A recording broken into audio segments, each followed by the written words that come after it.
Alors, dernier point de ce moment, j'ai eu une question écrite qui me pose la question: dans le cadre de la planification écologique, quel projet routier destructeur allez-vous abandonner? Alors bien sûr, on n'a pas la même vision des routes. On n'a pas la même vision des routes tous les deux. Moi, je trouve que les routes, c'est aussi essentiel. C'est pas forcément une nuisance. Une route, ça peut améliorer la sécurité. Mais je vais d'abord laisser mes collègues répondre à ça. Sénateur, là? Ah non, quand même pas, presque. Allez, Monsieur Frémont, dis-moi, et après Anne. Alors, je vous avoue que je ne m'attendais pas à une réponse aussi longue.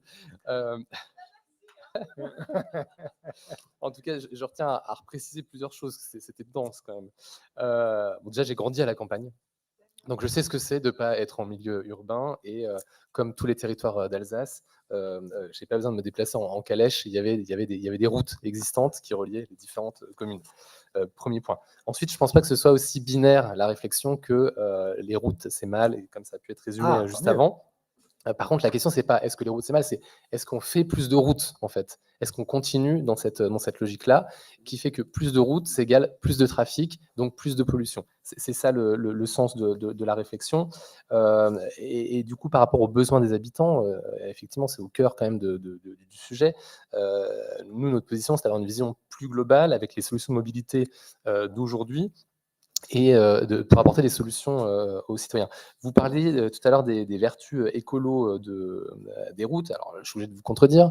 Alors oui, il y a des routes existantes, et sur les bords des routes, ça fait des couloirs de biodiversité. Mais là, vous détournez complètement le raisonnement. C'est pas créer des routes qui crée des couloirs de biodiversité. La biodiversité, elle n'a pas besoin de routes pour exister en fait. Donc là, vous prenez le truc à l'envers, et comme ça vous arrange pour votre argumentaire. Et aussi par rapport au projet routier, à partir du moment où on construit des routes, alors même s'il y a des obligations de faire des compensations, on parle bien de détruire des espaces naturels pour certes reconstruire ailleurs, mais avec un délai du coup dans le temps qui fait qu'il n'y aura pas une immédiateté dans la compensation qui est apportée. Vous parliez du prix pour la politique d'entretien des routes. Très bien. Non, pour notre action en matière de biodiversité. Et pour la biodiversité, voilà. Moi, je peux vous dire autre chose qui pourrait apporter un prix à la collectivité, ça serait que la collectivité s'engage sur les espaces naturels sensibles, par exemple. Ça serait un beau prix, et j'aurais vraiment un plaisir à ce que la SEA agisse pour obtenir ce prix. Voilà. Je pense, alors c'est vrai qu'il y a ce travail sur les espaces naturels sensibles que j'ai souhaité, qu'on avait un peu décalé dans le temps, faute de temps pour les équipes sur le temps long de qu'il a été décalé quand même. Mais je vous rassure, on va travailler sur les espaces naturels sensibles. Je pense que c'est très important. C'est fortement attendu en tout cas. Je pense que c'est très important. Vous avez raison sur ce point.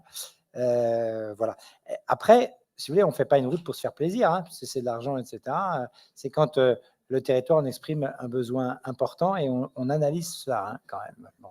Et on n'est quand même pas sur énormément de création de routes sur le territoire. Je veux dire, regardez un peu autour de vous.